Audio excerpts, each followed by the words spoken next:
Saya lahir pada tanggal 27 Mei 1947 sebagai anak pertama dari pasangan Ludwig Kirchberger dan Elisabeth Kirchberger, lahir sebagai Weber. Saya anak pertama dari 6 bersaudara. Saudara kandung saya adalah Helmut, 1948, Emma, 1954, Max, 1955, Rudolf, 1959, dan Ursula, 1961.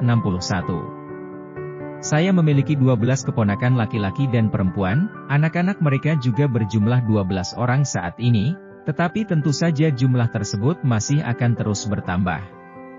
Ayah saya meninggal pada usia 68 tahun pada tanggal 25 Desember 1991, ibu saya pada usia 90 tahun pada tanggal 19 April 2015.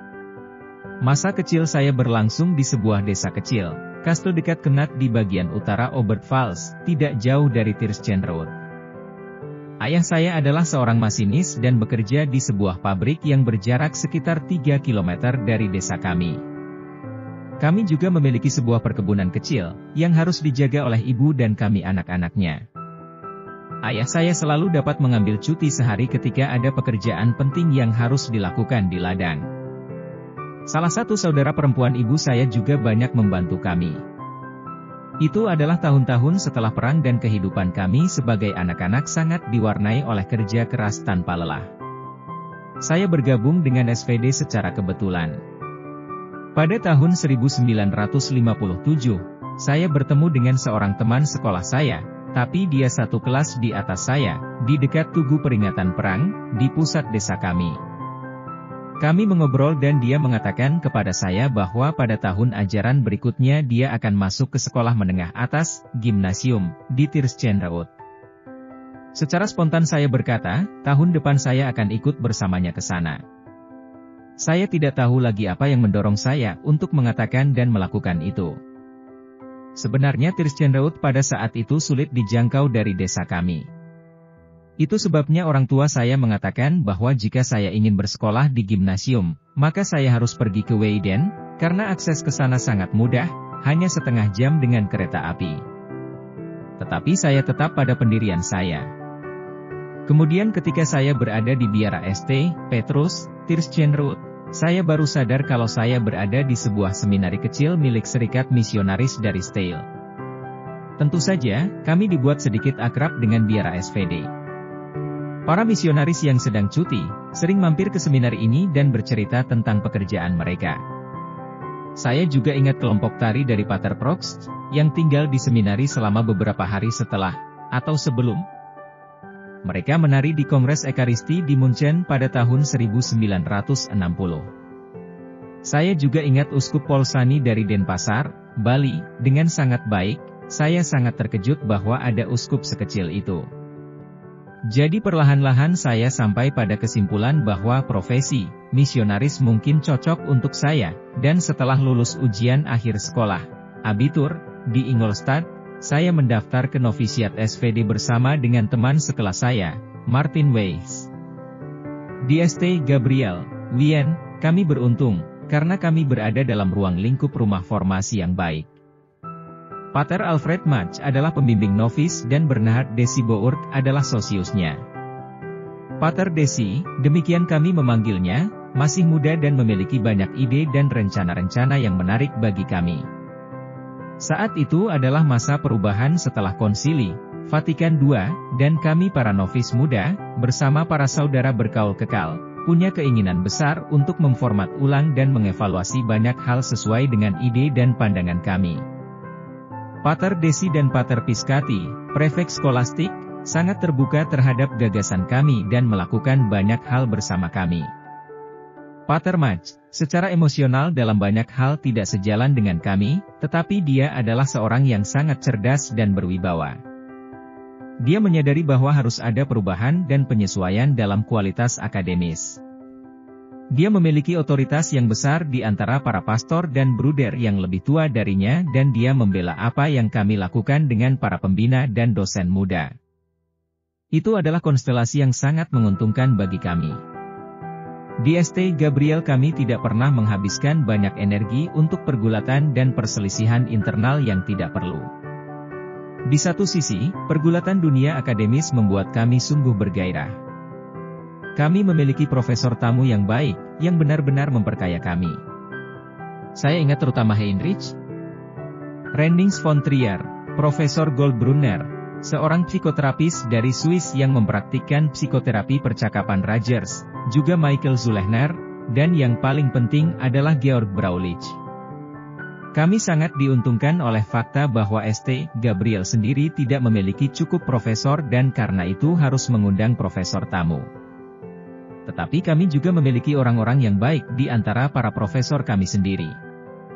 Saya selalu mengagumi Joseph Salman. Dia memiliki banyak pengetahuan. Dia selalu benar-benar berusaha untuk memberikan sebagian dari pengetahuan itu kepada kami dan, di atas segalanya, dia memiliki karunia untuk benar-benar memberi hati bagi para mahasiswa ketika dia membimbing diploma atau tesis mereka.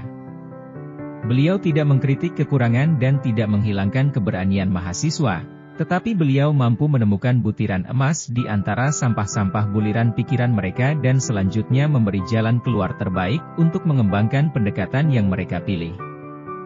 Clemens Thoma adalah seorang guru yang berbakat dan ia mampu menarik minat kami pada perjanjian lama. Seminar-seminarnya selalu menjadi topik pembicaraan di luar ruang kuliah, sehingga semua orang mengetahui apa yang sedang dibahas dalam ruangan kuliahnya. Narasumber penting lainnya bagi kami adalah Ludwig Hauser, Jakob Mitterhofer, Gerd Birk, Johannes Riedel, dan masih banyak lagi. Saya juga tidak ingin melewatkan malam-malam di Bretelbar, ketika kami pergi minum bir hingga larut malam. Para profesor yang lebih muda juga sering hadir dan ada diskusi-diskusi menarik, di mana kami mungkin belajar lebih banyak daripada yang kami dapat di bangku kuliah. Dan karena itu kami selalu tertarik dengan karya misi dan masa depan kami sendiri. Sebagian besar dari kami segera mengetahui ladang misi mana yang ingin kami masuki.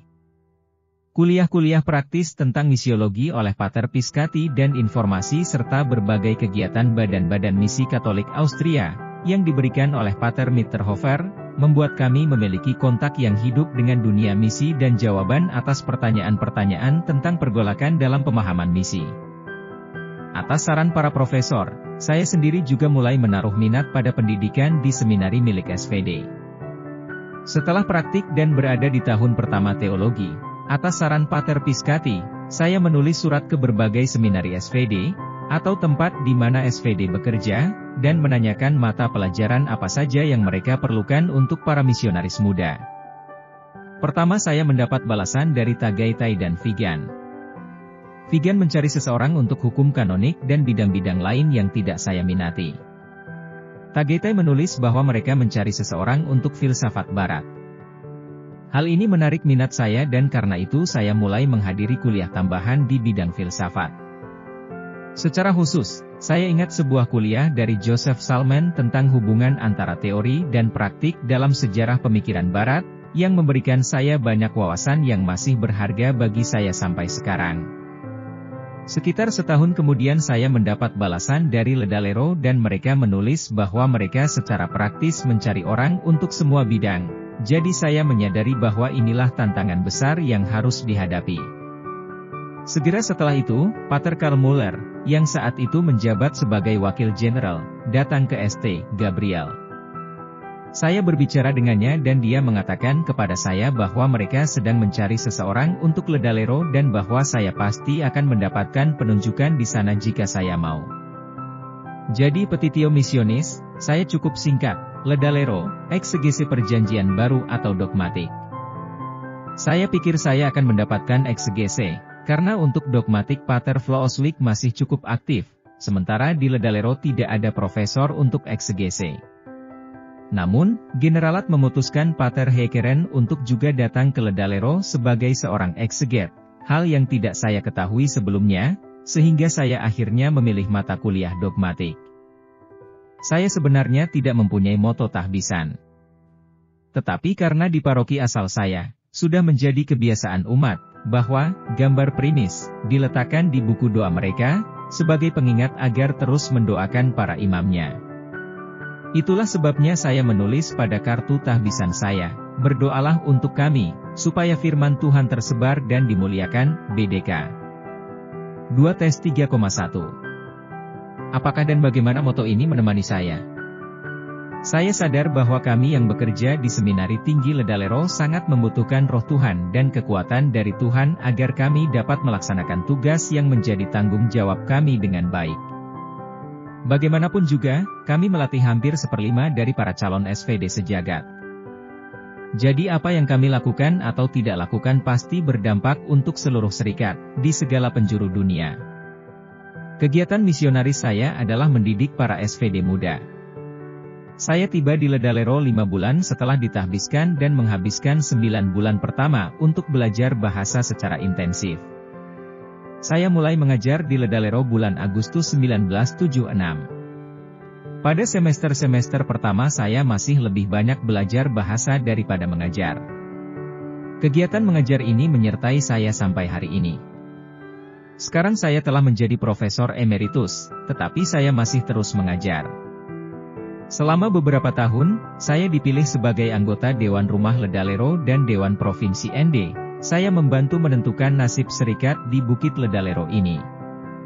Tetapi fokus utama pekerjaan saya adalah mengajar teologi, dan lebih banyak waktu yang saya pakai untuk mengawasi skripsi dan tesis master. Pemahaman saya tentang misi. Saya ingin menekankan bahwa misi adalah tugas gereja. Semua orang Kristen harus menjadi pewarta Injil di tempat masing-masing, terutama melalui kehidupan dan tanggung jawab sosial mereka. Saya melihat tugas kita sebagai misionaris, profesional, terutama berhadapan dengan kenyataan bahwa dalam situasi gereja dunia yang majemuk saat ini, kita harus bisa menciptakan hubungan yang hidup dan konkret di antara gereja-gereja lokal dan dengan demikian memperkaya gereja lokal, tempat di mana kita berkarya, tapi juga gereja lokal di negara asal kita. Sehingga pada gilirannya mereka dapat memenuhi tugas perutusan mereka dengan lebih baik. Pesan saya untuk generasi muda.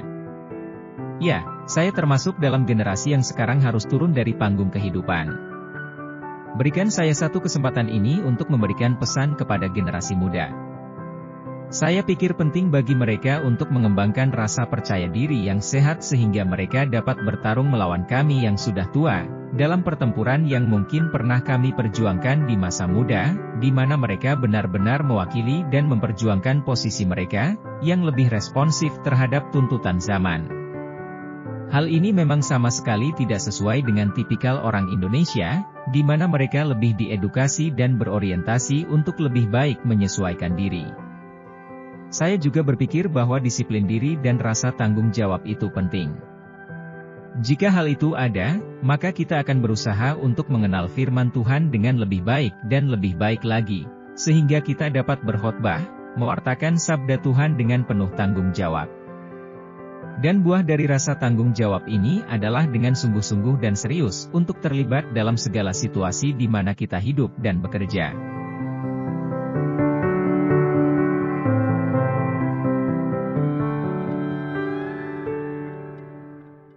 Pastor dan sebagainya, mereka melaksanakan juga banyak